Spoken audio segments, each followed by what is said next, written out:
It's a local group, huh? Thanks for coming, boys. How are you handling all the hype? I mean, it's your first time really to meet the national media on a scale like this.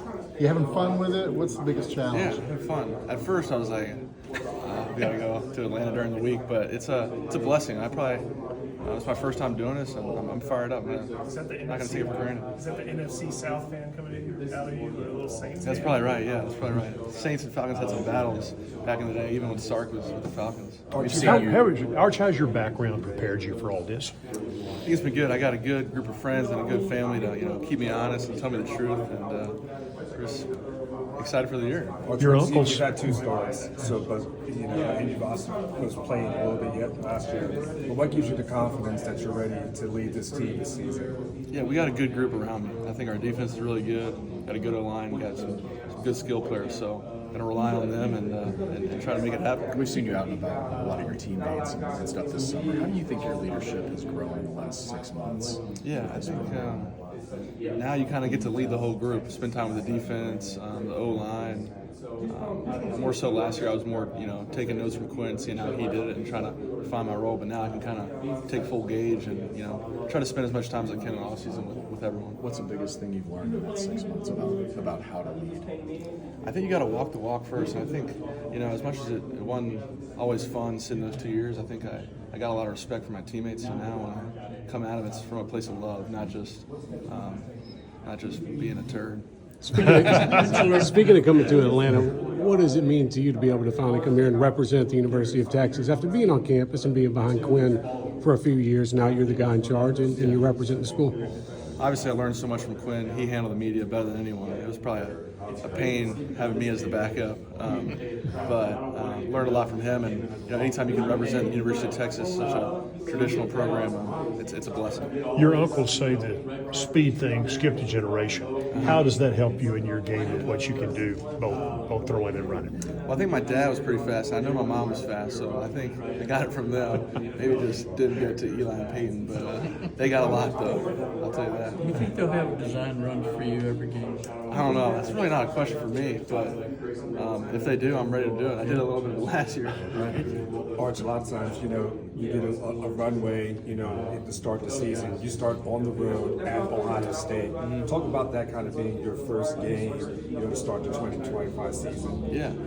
We're opening with the champ, so it's going to be a fun one. I think I learned a lot from Quinn. He was damn good on the road, so text him some of his advice and go from there. We're fired up. Ohio State's a really good team, so it's going to be a good challenge. How much have y'all leaned into that loss this offseason as like a motivational type deal, knowing that's who you're starting with? Yeah, I mean, anytime you lose a game, that helps when you get to play them again. They have a new OC and a new DC, so it's going to be interesting, but we know they got a bunch of the same players, Caleb Downs, Jeremiah Smith, so it'll be a fun one. What have you done this summer to kind of maybe take a step back from being the quarterback in Texas, maybe enjoyed life just as a young college student? I mean, I see some of your families overseas hunting or scouts. Yeah, they went to Africa. Yeah, right. I actually went to San Diego with my 3 best friends from high school. And we had a good time. Went to a Padres game, played some golf, hit the town. It was fun. It was good to kind of get away from everything. I think balance is key, and I'm going to continue to have that in the season. So that's a big thing for me. Arch, are you intentional to make sure everyone knows you're just one of the guys, forget the name on the back or your family? Do you intentionally want to make sure, hey guys, I'm just a normal person just like all you guys? I think so, yeah. I mean, I really am. I live with 5 other guys on the team. We have a good time. It's nice being on the same schedule as them, and a lot of our memories are going to be when it was a hard run in the locker room or hanging at home, not a bunch of games. So it's been fun, and I've really enjoyed it. Arch, not a lot of players with your caliber of recruiting would have said, "Okay, I'm fine sitting for 2 years and then being a starter my 3rd year." Why was that okay for you? I mean, I'm not going to lie, it was pretty tough. Obviously, the competitor in me always wants to play and be on the field and help my team out, but looking back, it's definitely helped me grow as a person and a player. I'm blessed for that. Arch, I asked Coach Sark, why do you pick you and Anthony and Michael to be ambassadors? ambassadors for the University of Texas come here and represent them. What does it mean to you to be the ambassador?